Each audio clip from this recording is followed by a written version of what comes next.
Police अधिकारी जालिंदर सुपेकरांनी जेलमध्ये आरोपींकडे 300 कोटी मागितल्या असं सुरेश धस यांनी म्हटलंय।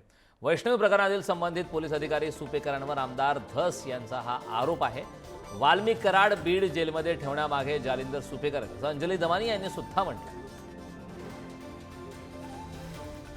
माननीय कोण आहेत ते सुपेकर, या सुपेकराबद्दल बऱ्याचशा तक्रारी माझ्याकडे सुद्धा आलेल्या आहेत।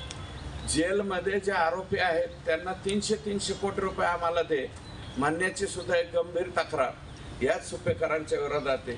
ज्या अर्थी तुम्ही नातेवाईकाच्या सुनाकडनं पैसे मागता याचा अर्थ 100% तुम्ही फॉल्टी आहात। हे सुपेकर जरा IG या पोस्टवरचा माणूस सुद्धा मला फॉल्टी दिसतोय।